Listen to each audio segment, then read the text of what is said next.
Alustame sellest, et Kosel on huviringe rohkem kui inimesel sõrmi ja varvaid kokku. Ja neid on väga erinevaid oma olemuselt. Robootikaringist on noortekooris kuni kergejõustikuni välja. Valik on lai, võimalusi on palju, kõigil on midagi. See inimene on väga kummaline, kes saab öelda, et tal ei ole mitte midagi Kosel teha. Kõik huvitegevused on Kose gümnaasiumis käe-jala ulatusel. Mina ütleksin, et parim osa on selle juures ujula.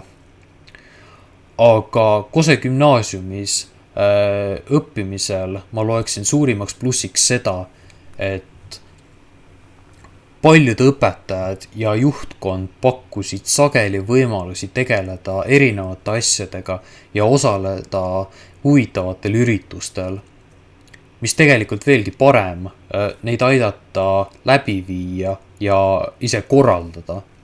Näiteks mina ja mitmed teised õpilased tegelesime väga huvitavate ja võrdlemisi keeruliste ajalooprojektidega. Aga eesmärgi püstitamise ja selle käigus probleemide lahendamisega saime me väga häid kogemusi ka edasiseks eluks. Meil läks pidevalt midagi vaja, kuid juhtkond ja õpetajad tulid meil alati vastu. Olnuks selleks siis finantsiline tugi või vahepeal tundidest vabastuse saamine. See on tänuväärne, et meil nõnda tegutseda lasti ja näitab ka usaldust õpilaste vastu. Minu kogemused on näidanud, et Kose gümnaasiumis võimaldatakse soovijatele konkurentsivõimelist haridust.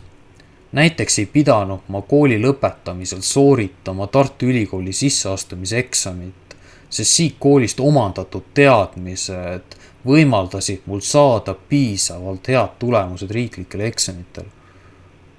Ma pole kunagi tundnud nii põhiainetes kui ka silmaringi küsimustes, et mul on kehvemad teadmised kui mu ülikooli kaastudengitel. Ma saan julgelt öelda, et Kose gümnaasium on teinud oma töö.